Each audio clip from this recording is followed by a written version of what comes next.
Hey everybody, this is Paul doing a quick, well, not really a quick video because I'm going to go over a lot of stuff. Um, just looking at the market, reviewing like where we're at.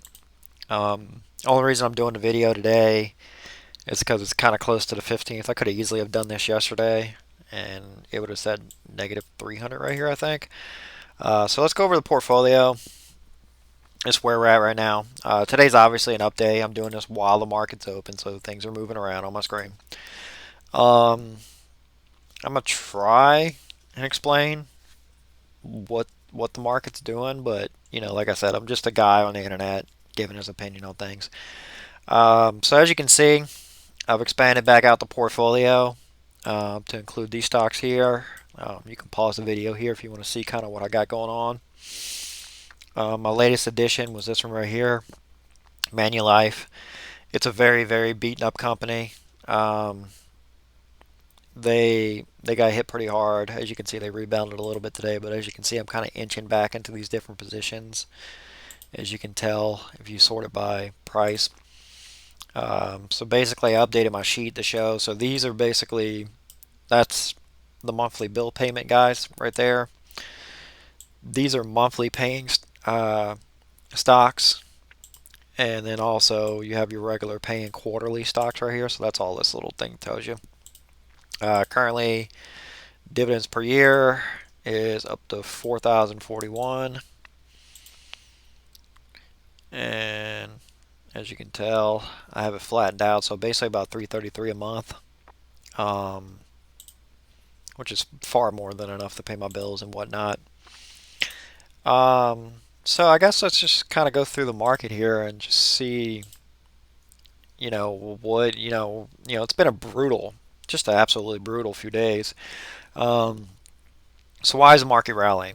All right, so you have to go to our handy dandy little charts here.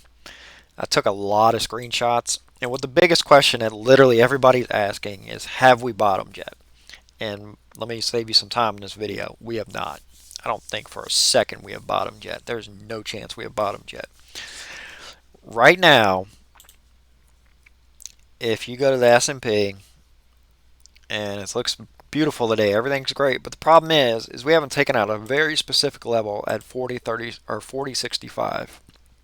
That's one very important level that these guys at the technical analysis look for.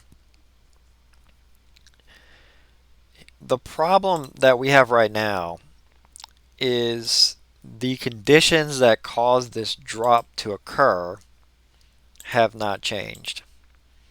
I really don't like when CNBC freezes up on me. Um, see if it's working now. Let's see if I can get the 5-day going. But basically, what's going on is the Federal Reserve has very clearly stated we are still raising rates. So expect a 50 basis point rise at the June, July, and I believe they said September meeting.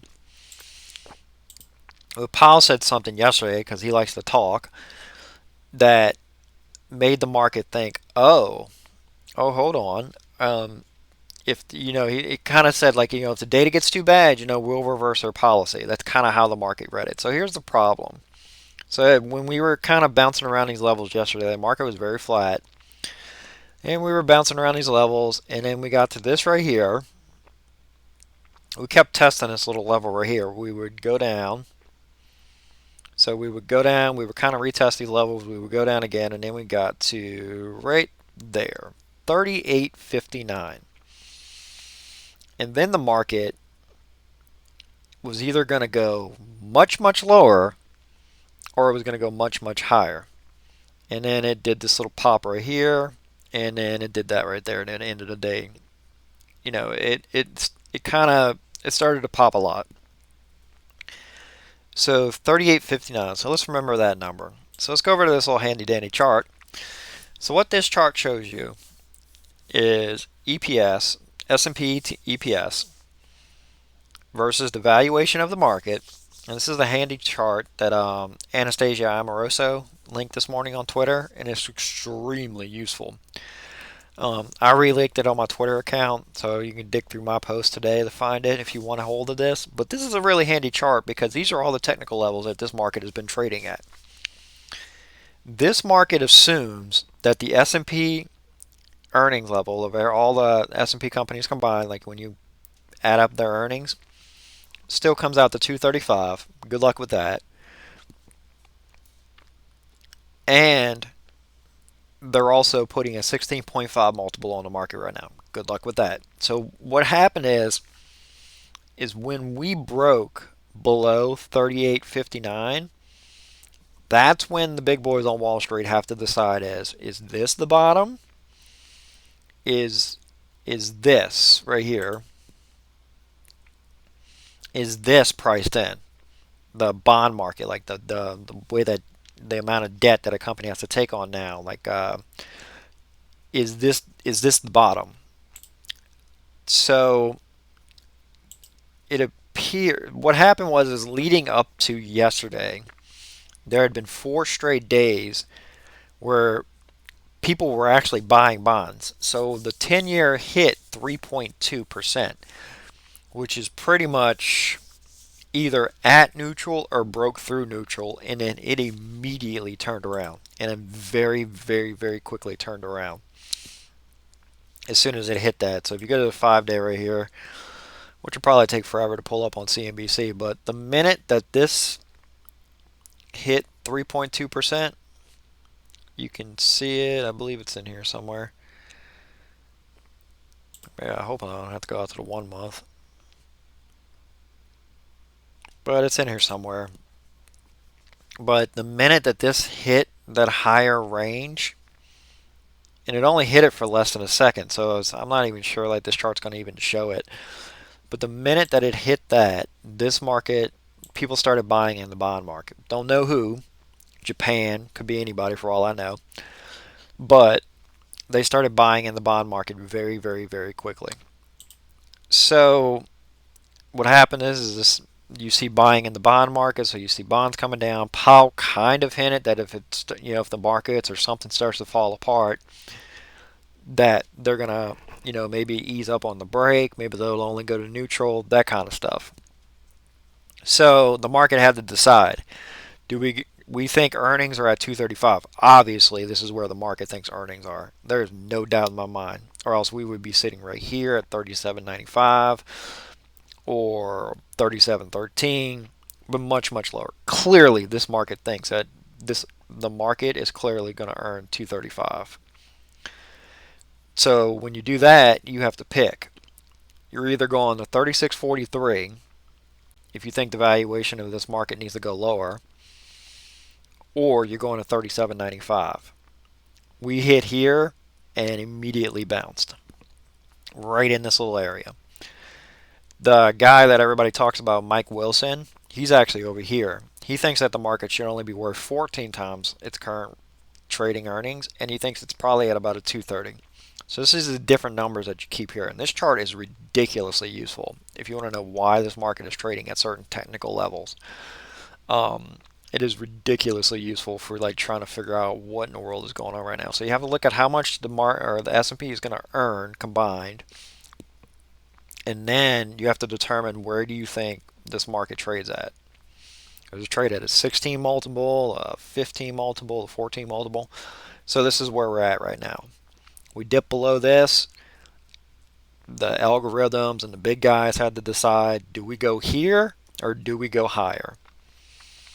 So what you would think is that, okay, well, now that we're here and everything's fine, now we're going to start heading this direction, right? 41.13, that kind of stuff, 43.48.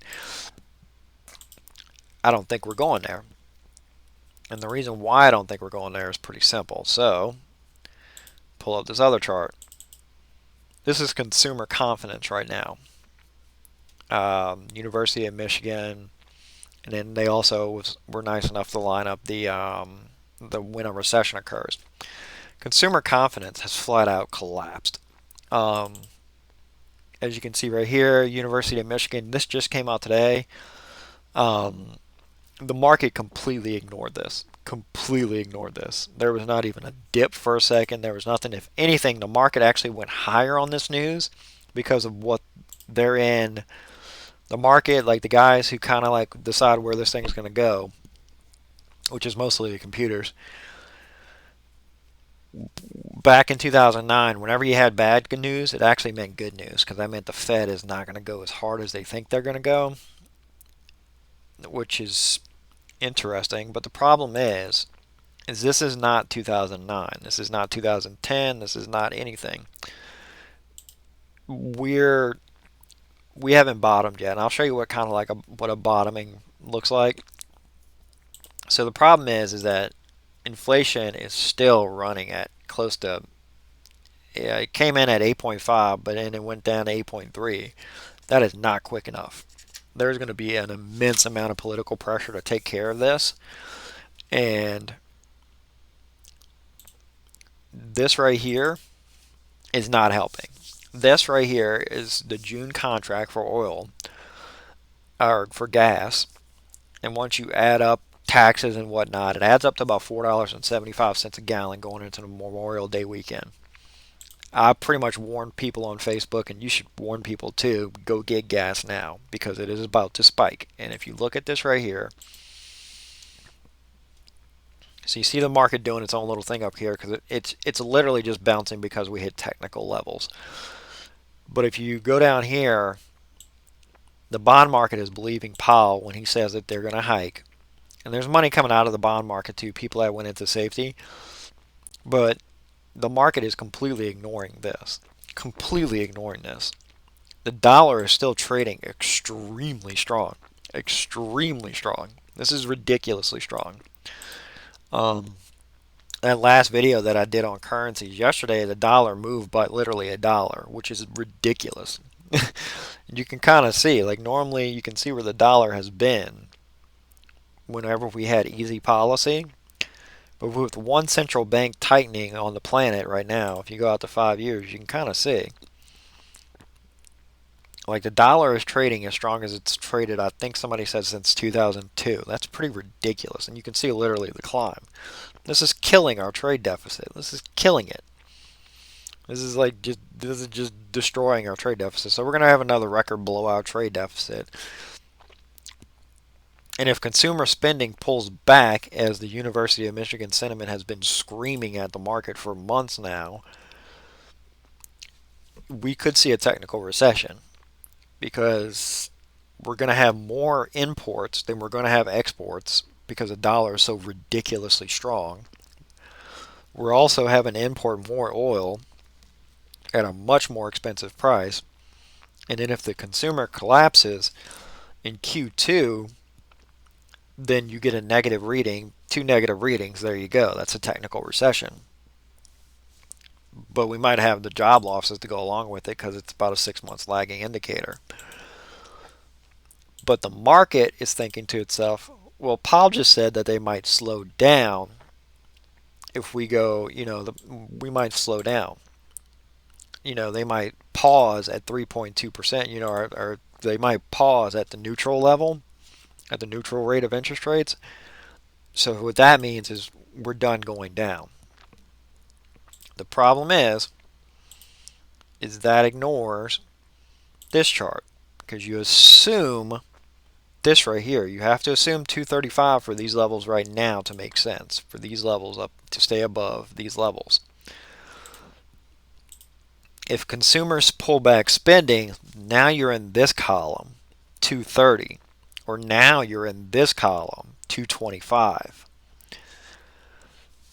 So you have to figure out how far back are consumers going to pull back. And if you look at it, the consumer is literally screaming at people right now that they're going to pull back pretty hard. They're about to step on the brakes pretty hard. They're cutting back on, or Liz Ann Saunders linked the chart just now that I commented on. It was just today, where you can tell consumers are pulling back on big purchases because of inflation. So if inflation is eating more into your checks, you're less likely to go buy a washer machine, which was already higher in cost because of the Trump tariffs.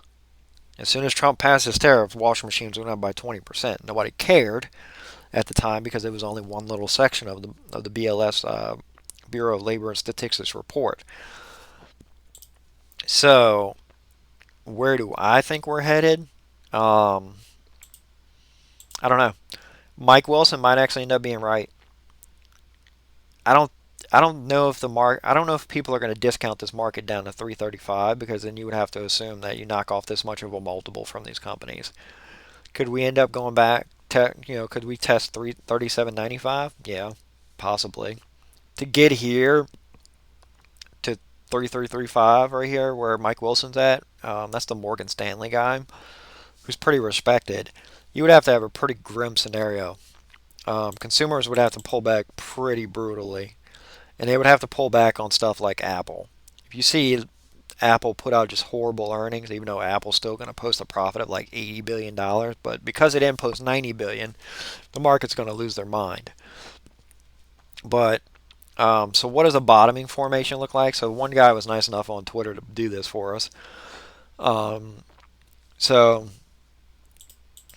this is what's this right here? So this is 1987. This is what a bottoming formation looked like. So you had this big collapse, boom.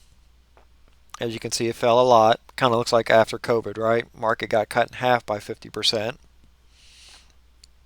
And then you can see the dates at the bottom here. So it's like October, November, December, January. And you see how we have a bottom. We trade up a little. Then we retest right around where the bottom is. And then once you get the retest, and you can see the retest is, this was in October, that's in December. Same thing right here. So this is after, I believe, I might have labeled these correctly, but I believe this is 2000 after the tech crash. You can see here, I believe this is 2002, and this is 2003 right here, you see. Or maybe this is the dates. But,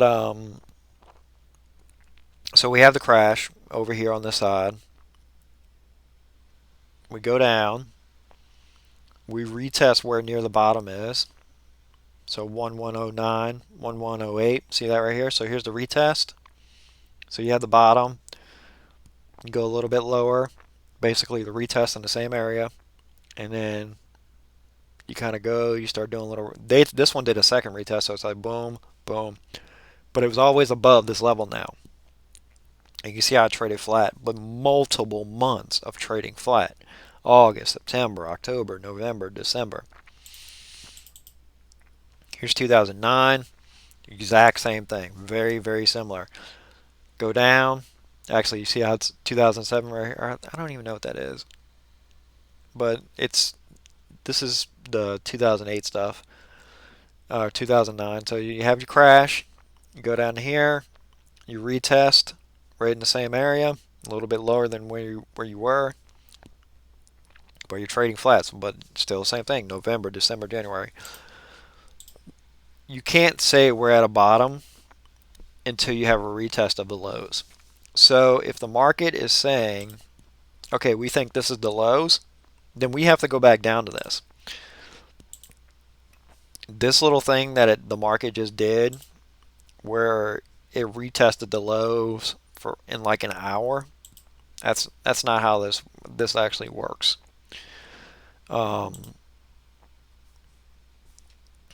I can show you two right here, or where's the 5-day? This right here is not a retest.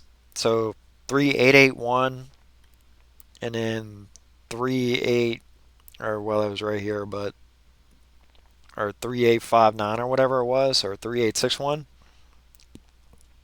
This is not a bottoming. Like the bottoming that I just showed you after an actual crash takes months. The market, and I know people in the market aren't this stupid. I refuse to believe they're this stupid. But this is not the same as a bottoming. This is not how this works.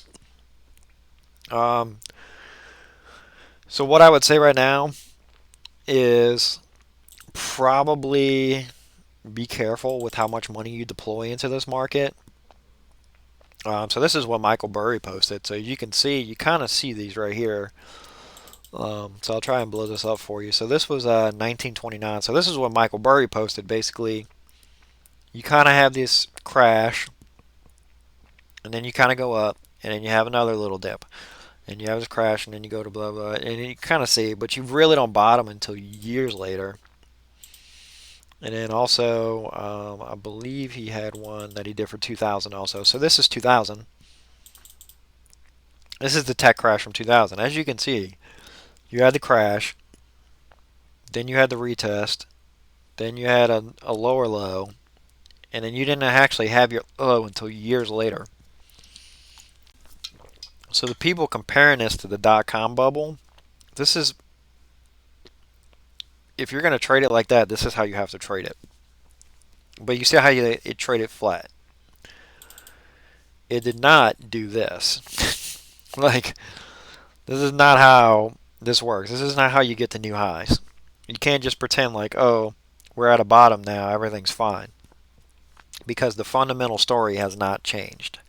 And that's the problem. So the fundamental story is China is still locked down. We still have very bad supply chain issues. Extremely, extremely bad supply chain issues. Europe is straight up going into a recession. There's no doubt about it. Europe is going into a recession. But if you look at this, what is this? So what you're looking at right now in this market right now is probably a bear market rally. And the only reason that the Nasdaq is doing what it's doing right now is because if you look at this chart, this is another chart. I believe 2022 was ended up on this chart, but if you can see how many days some of these down markets lasted, at least in Nasdaq, for example. So right now, as of the 11th, we were in 168 days of being in a kind of like a bear market. And people are trying to guess, have we hit the bottom for the Nasdaq? Well, if you're comparing it to 2002, we're 10 or 2000, we're about 10% from that, if not more. But you can see how it lasted. So look, it started in 2000 up here, but it worked its way down. So we just have to kind of watch this market to see where it goes. Um, I don't think it's down. I'm going to build up a cash position, but I'm not. I mean, I'm committed to the market right now, so I'm going to add positions because I'm more of a dividend investor, anyways. But I don't think we've bottomed at all. I don't think we've come close to remotely bottoming at all. So I'll leave it there. I'll do another update on the first, of course. And then, like I said, as I get money, I'm going to add it into the stocks that I think have good valuations. But you have to add it in the stocks that are producing cash flow and that have good valuations. If you chase the GMEs of the world and AMCs of the world, you're going to just be ready to get destroyed. Um, like the cryptocurrencies of the world, you're just going to get wrecked. Um, because eventually, yeah, it's like this, like reality is going to hit this market in the face, and it's going to come in the form of earnings. And if we have to downgrade earnings, if we downgrade earnings into this section right here, to this 230 section, it's going to knock. I mean, right now the market's at 4,000 or something, or 4,022. We're going to go from 4,022 to 3,795 very quickly. Or we're going to go into this area right here. We're like, if earnings come in really bad, which I think they are because consumers are cutting back, it's going to cut really far very quick. And especially if you have $4.75 gas at the pump going into summer driving season, it's going to nuke the summer driving season, like Memorial Day, where you need people to spend. So we'll see. We'll go from there. But right now, like I said, I don't buy this market at all. So I'm not adding QYLD or any of these positions when I'm up 5%. That's great. Thanks. That's wonderful, right? That's really nice. I just don't think the market selling is done. But this market can do some stupid stuff for a long time and before it decides to crash on you. So like I said, if I added anything today, I added I think 2 shares of AFB and like 2 shares of T. I didn't add anything up here. I think maybe one share of CLM. But as it stands right now, this is kind of what the portfolio looks like. We'll just kind of go from there. And then this is what the performance looks like year to date. I wanted to throw that in there too. But so now I'm only down 11.5%. Um, so we'll have to see. We'll definitely have to see where it goes, but I don't buy this rally for a second because I don't think we actually bottomed. And I presented my evidence, but hopefully I'm wrong and we go to new highs, but I don't see new highs at all until we establish a real bottom. So, but let me know what you think, and have a very nice day. Thank you.